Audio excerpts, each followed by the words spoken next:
Bonjour à tous. Bon, je sais pas vous, mais là j'ai une grosse faim. Alors du coup, je voudrais commander une inversion de la courbe du chômage en menu maxi best-of, avec atténuation de ses conséquences, retour à l'emploi pour les jeunes, les seniors, les chômeurs de longue durée et les populations les moins qualifiées. Ajoutez-moi une amélioration de la compétitivité avec une baisse du coût du travail et une augmentation de la durée du travail. Ah oui, j'anticipe une petite fin. Je prendrai aussi une politique de l'innovation pour ne pas rater le virage cette fois-ci. Et évidemment, c'est à consommer sur place. Merci beaucoup. Bon, vous comprendrez bien que la commande que j'ai faite ici est bien trop grande. Comme toujours quand on prend un menu maxi best-of, avec un complément d'une petite faim. On a les yeux plus gros que le ventre. Mais c'est pas facile de choisir une politique d'emploi, d'autant que c'est pas comme si les options n'étaient pas nombreuses. Et comme j'aime le dire, choisir c'est renoncer.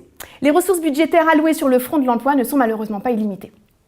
En France, en 2015, l'effort représenté par la politique de l'emploi était de 2,4% du PIB, contre 1,76% en moyenne dans l'ensemble des pays de l'OCDE. Alors on investit, ok, mais les résultats sont un petit peu à attendre.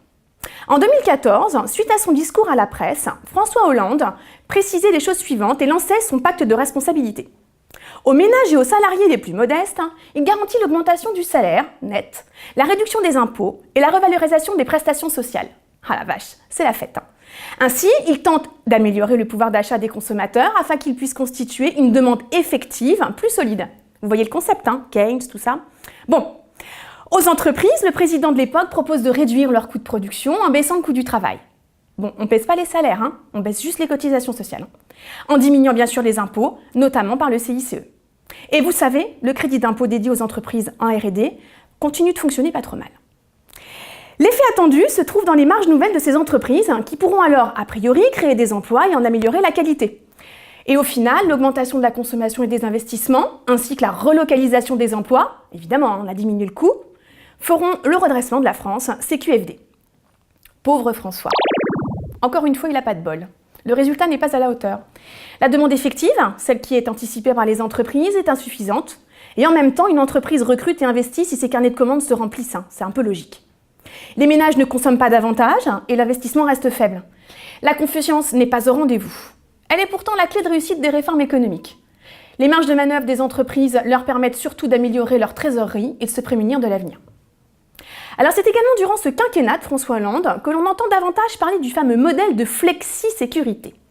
Vous savez, c'est ce modèle danois dont on nous fait rêver, de ces 4% de chômage. Le Danois est un personnage étonnant. Lars et Viggo acceptent d'aménager leurs horaires en fonction des besoins de l'organisation. Ils peuvent même changer de fonction ou encore de filiale au sein de leur entreprise. Leurs salaires sont sensibles à la conjoncture économique et sont associés aux résultats de leur boîte. En contrepartie de ces sacrifices consentis, Lars et Viggo sont quand même indemnisés, à 90% et jusqu'à 4 ans s'ils sont considérés comme des chômeurs qualifiés de défavorisés. Alors les réseaux de formation, bien sûr, sont des formations continues solides et leur offrent l'opportunité de se reconvertir et de se former si besoin. Et puis ils sont quand même bien représentés dans le cadre du dialogue social Lars et Viggo.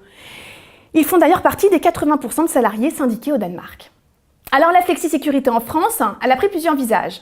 D'abord celui de la loi El Khomri. Entre autres choses, la loi inverse les normes en vigueur, ce qui relève de la négociation d'entreprise et ça prévaut désormais sur la loi, comme la durée du travail.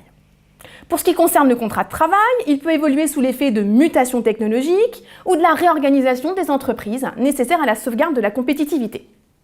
La loi El Khomri favorise le développement de référendums dans les entreprises. Ce sont des consultations qui ont pour but de valider un accord entre un employeur et des syndicats, sous conditions évidemment, je ne les détaille pas ici. Le temps de travail ou le travail dominical sont des points qui peuvent faire l'objet d'un référendum. En revanche, attention, interdit de faire un référendum sur le droit à la formation ou tout ce qui pourrait porter atteinte au SMIC. Alors là, Valras et compagnie sont éminemment déçus. Smart, l'entreprise en Moselle, fut précurseur de cette loi travail. Le 11 septembre 2015, dans le cadre de leur pacte 2020, ayant pour objectif d'améliorer la compétitivité, la direction avait soumis aux salariés un référendum consultatif. L'objectif: baisser le coût du travail, baisser le coût horaire, et par conséquent, conserver les emplois. Je ne peux que vous recommander de regarder le film En guerre, évidemment, qui met en scène l'enjeu de ces négociations salariales avec un Vincent Lindon impeccable. Les débats se sont évidemment multipliés sur la flexi-sécurité, mais la voie est désormais ouverte et les ordonnances Macron ont finalisé la loi El Khomri. Nouvelles règles de licenciement, barème d'indemnisation au prud'homme, assurance chômage pour tous, même pour les démissionnaires et les indépendants. Là encore, évidemment, c'est sous condition, mais ça vous l'avez su un peu plus tard. Également, dans une économie d'innovation, de nouvelles activités remplacent les anciennes. Il faut pour cela une grande mobilisation sur leur formation. On travaille ou on est en formation. On alterne entre travail et formation, et c'est l'État qui vous subventionne pour être formé. On voit tout de suite l'intérêt de lancer rapidement un petit hashtag « Je suis danois ». Les ordonnances Macron laissent la part belle à l'évolution des compétences professionnelles, et dans ces termes, la sortie médiatique malheureuse « Je vous trouve un travail en traversant la rue » prend tout son sens. C'est la flexibilité qui est au cœur de la politique d'emploi. Alors, mais pour cela, est-ce qu'on doit durcir le contrôle des chômeurs pour les obliger à passer du cercle de l'emploi à celui de l'activité, sans passer trop longtemps par le cercle chômage? Alors, avertissement, contrôle, incite les personnes sans emploi, rémunérées, à trouver un job plus rapidement. Mais ils exercent aussi une pression à la baisse sur les salaires. Une conclusion d'une chercheuse américaine de l'Université de Chicago, publiée dans une tribune de Libération, est d'ailleurs la suivante. Quand le taux de chômage est élevé, la compétition est féroce, et pousser certains chômeurs à prendre un emploi en dessous de leurs compétences pour aller plus vite ne fait coter ces emplois à d'autres chômeurs moins qualifiés, dans un triste effet de chaise musicale. Et sous la contrainte, les chômeurs accepteraient des emplois de moindre qualité en termes de durée et de salaire. Les moins qualifiés sont encore plus victimes du chômage. Si le recours à la formation peut être une clé d'accès à l'emploi, on comprend mieux comment le revenu universel d'activité, énoncé récemment par Emmanuel Macron, peut également être vu comme une compensation dès que les revenus des bénéficiaires passent en dessous d'un certain seuil. Et tristement, à ce jeu de chaises musicales, ça peut être effectivement très utile.